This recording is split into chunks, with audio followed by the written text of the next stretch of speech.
are meant to move. Regular exercise, even just physical movement, can improve work performance in many ways.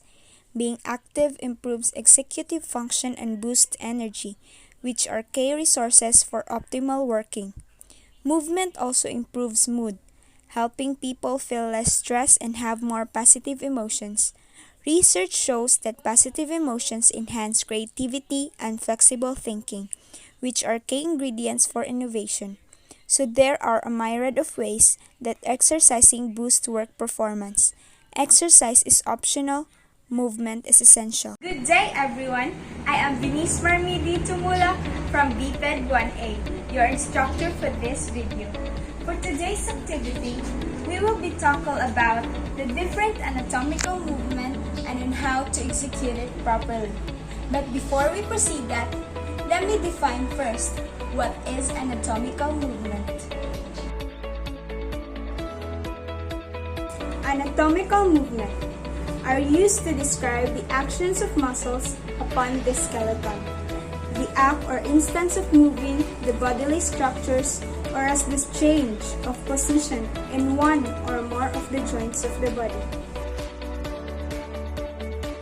Abduction is a movement away from the midline of the body or a limb, like spreading the toes or fingers apart.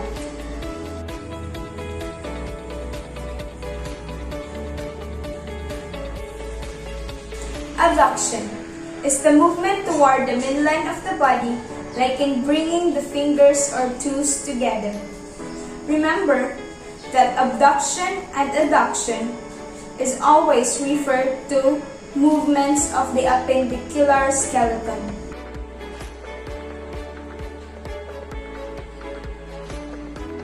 Circumduction is a special type of angular motion described as making circular movements like moving the arm in a loop.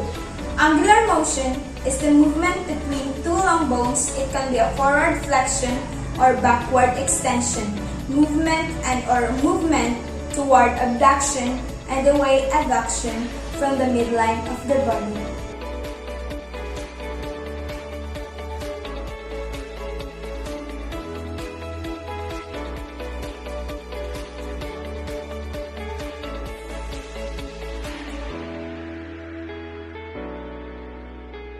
Dorsiflexion and plantar flexion refer to the movements of the foot.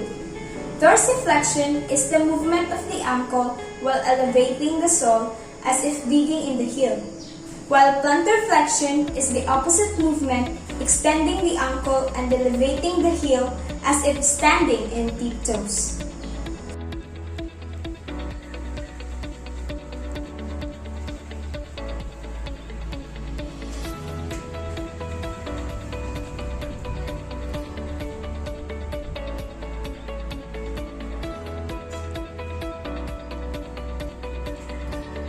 Elevation and depression occur when a structure moves in a superior or inferior direction.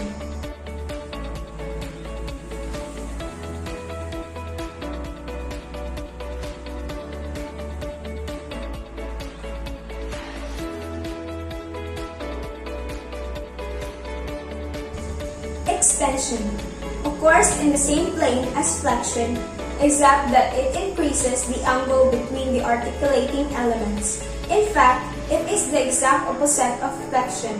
An example is extending the arms in both sides. Flexion is the movement in the anterior-posterior plane that reduces the angle between the articulating elements. One example is when bringing the hand towards the chest, that is, flexing the intervertebral joints of the arms.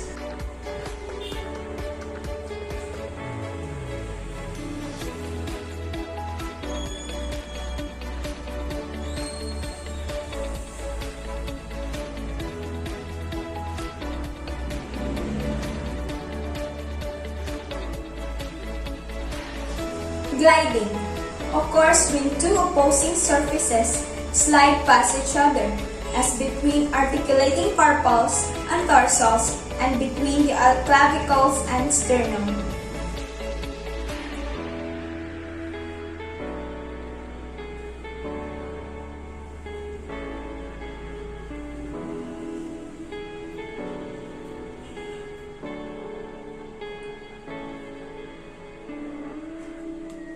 Opposition is a special movement of the thumb which enables it to grasp and hold an object.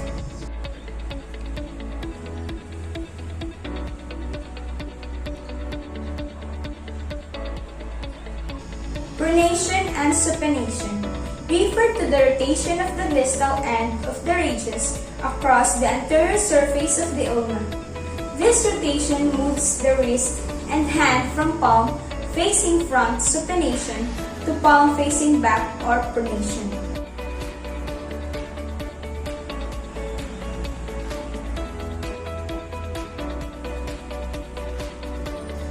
Protraction is moving a part of the body anteriorly in the horizontal plane, as in jumping the face forward to gain distance at the finish line. Retraction is the reverse movement of protraction, as in pulling the jaw back towards the spine.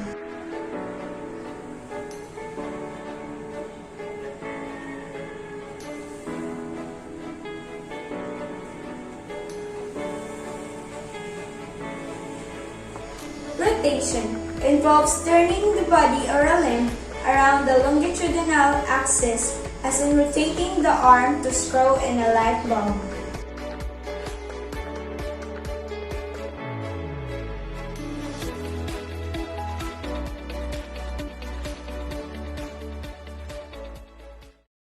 So those are the different anatomical movements, and I hope that you have learned something for this video. Thank you and God bless.